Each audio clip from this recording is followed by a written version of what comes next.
उत्तर प्रदेश के मुख्यमंत्री योगी आदित्यनाथ ने राजधानी लखनऊ में G20 समिट का शुभारंभ किया। आज भारत की G20 अध्यक्षता के तहत पहली डिजिटल अर्थव्यवस्था कार्यकारी समूह की बैठक की सीएम योगी आदित्यनाथ शामिल हुए और उन्होंने इस बैठक में शामिल G20 देशों के प्रतिनिधियों के साथ ही केंद्रीय मंत्री अश्विनी वैष्णव और महेंद्र नाथ पांडे का स्वागत किया। इस मौके पर सीएम योगी ने कहा कि G20 के लिए आए सभी प्रतिनिधियों का स्वागत है। डिजिटल तकनीकी आज की सबसे बड़ी जरूरत है और उत्तर प्रदेश में इसका इस्तेमाल करके हमारी सरकार ने कई बड़े अच्छे नतीजों को हासिल किया है। उत्तर प्रदेश में 2 करोड़ 60 लाख किसानों को प्रधानमंत्री किसान सम्मान निधि योजना का लाभ मिल रहा है। प्रदेश में पेंशनार्थियों को पेंशन, छात्रों को स्कॉलरशिप भी इसी माध्यम से दी जाती है। सीएम योगी ने आगे कहा कि आबादी के लिहाज से उत्तर प्रदेश में बड़ा वर्क फोर्स है और सभी को रोजगार देने के लिए सरकार तकनीकी का इस्तेमाल कर ऑनलाइन रजिस्ट्रेशन की सुविधा दे रही है। सीएम ने कहा कि सबसे अच्छा जल संसाधन यूपी के पास है। पीएम मोदी के नेतृत्व में देश आगे बढ़ रहा है। वैश्विक मंच पर देश की प्रतिष्ठा बढ़ी है। उन्होंने आगे कहा कि उत्तर प्रदेश देश का सबसे बड़ा राज्य है, वहीं यूपी भारत की विरासत पर प्रतिनिधित्व करता है और कोविड प्रबंधन में भी यूपी सबसे बेहतर रहा है।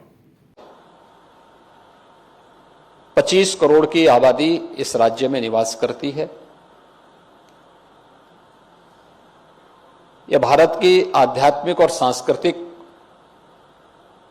विरासत का प्रतिनिधित्व भी करता है। भारत की सबसे उर्वरा भूमि भी उत्तर प्रदेश के अंदर है। भारत की कुल कृषि योग्य भूमि में से 11% भूमि उत्तर प्रदेश के पास है, लेकिन इसमें 20% खाद्यान्न उत्पादन उत्तर प्रदेश करता है। भारत का सबसे अच्छा जल संसाधन भी उत्तर प्रदेश के पास है। भारत के पास कुल आबादी का सबसे बड़ा राज्य होने के नाते सबसे युवा शक्ति भी उत्तर प्रदेश के पास मौजूद है और आधुनिक अर्थव्यवस्था की दृष्टि से जो एक महत्वपूर्ण आधार एमएसएमई का बेस सही है, ऐसे 96 लाख एमएसएमई की यूनिट भी उत्तर प्रदेश के पास मौजूद है।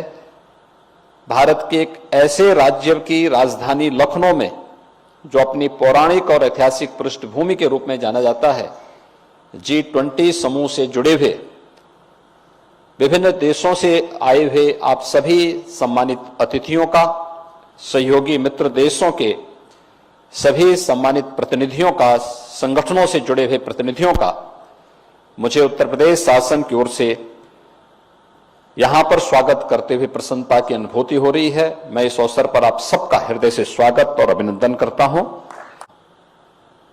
हम सब जानते हैं, पिछले 9 वर्ष के अंदर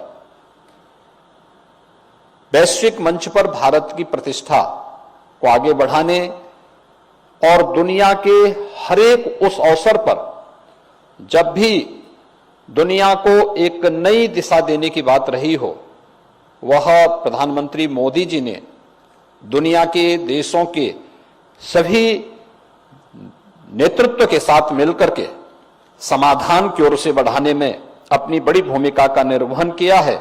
आज आदरणीय प्रधानमंत्री मोदी जी के मार्गदर्शन में उत्तर प्रदेश सरकार गवर्नेंस के विभिन्न आयामों में अत्याधुनिक तकनीक और डिजिटाइजेशन को अपनाकर प्रदेश की एक बड़ी आबादी को अपनी सुविधा उपलब्ध करवाने का कार्य कर रही है।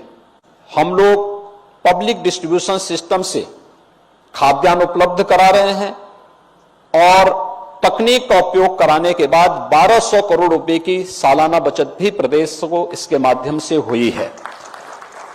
इसी प्रकार से जीवन के अन्य अनेक क्षेत्रों में भी हम लोगों ने इन कार्यक्रमों को आगे बढ़ाने का कार्य किया है। खासतौर पर प्रदेश के विभिन्न क्षेत्रों में जो कुछ भी आज परिवर्तन हम सबको देखने को मिलते हैं, वह तकनीक के बेहतर उपयोग के माध्यम से हम सब देख सकते हैं। खासतौर पर इस सदी की सबसे बड़ी महामारी के दौरान, कोविड-19 के दौरान प्रदेश के अंदर हम लोगों ने अब तक 40 करोड़ वैक्सीन की डोजेस प्रदेश के नागरिकों को उपलब्ध करवाने में सफलता प्राप्त की। प्रदेश के अंदर 6.25 करोड़ कोविड टेस्ट कराने में भी हमने सफलता प्राप्त की।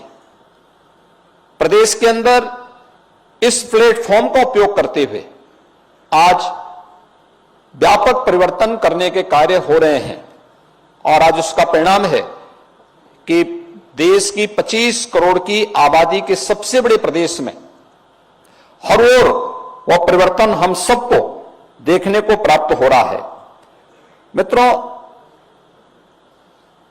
डिजिटल तकनीक आज की आवश्यकता है।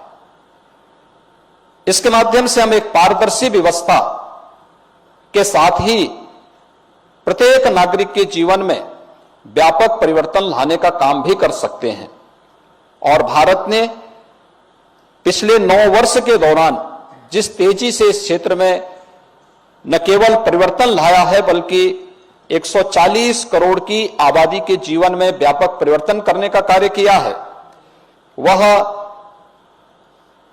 दुनिया के उन तमाम देशों के लिए एक उदाहरण हो सकता है। अगर उत्तर प्रदेश के अंदर ही हम देखें तो 2,60,00,000 किसानों को प्रधानमंत्री किसान सम्मान निधि का लाभ, 1 करोड़ उन लोगों को जो निराश्रित महिलाएं थी, वृद्धावस्था में निराश्रित वृद्धजन थे या दिव्यांगजन थे, उनको पेंशन की सुविधा का लाभ हम लोग इस तकनीक के माध्यम डीबीटी के माध्यम से उन्हें उपलब्ध करवाने का कार्य कर रहे हैं।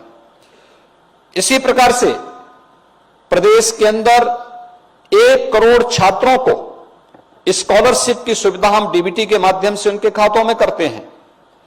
बेसिक शिक्षा परिषद के स्कूलों में अध्ययन कर रहे 1,91,00,000 बच्चों को जो काफी वीकर सेक्शन के हैं, उन्हें uniform, bag, books, shoes, sweater, ये सभी हम डीबीटी के माध्यम से धनराशि उनके अकाउंट में भेजते हैं और वे स्वयं अपने उसके माध्यम से अपनी राशि को खरीदते हैं। अपने लिए जो भी उनके लिए उपयोगी हो, यूनिफॉर्म बनाने का काम करते हैं या बैग और बुक्स का क्रय उस धनराशि से स्वयं करते हैं। किसानों को मिलने वाली किसी भी प्रकार की सुविधा डीबीटी के माध्यम से हम उपलब्ध करवाने का कार्य कर रहे हैं। प्रोक्योरमेंट की पूरी पॉलिसी को हमने उसके साथ जोड़ा हुआ है और प्रदेश के अंदर अपने युवाओं को तकनीकी रूप से सक्षम बनाने के लिए उत्तर प्रदेश के अंदर हम 2 करोड़ युवाओं को वर्तमान में टैबलेट और स्मार्टफोन भी उपलब्ध करवाने का कार्य कर रहे हैं। एक बड़े अभियान के साथ इन कार्यक्रमों को आज उत्तर प्रदेश के अंदर पूरी प्रतिबद्धता के साथ आगे बढ़ाने का कार्य किया जा रहा है।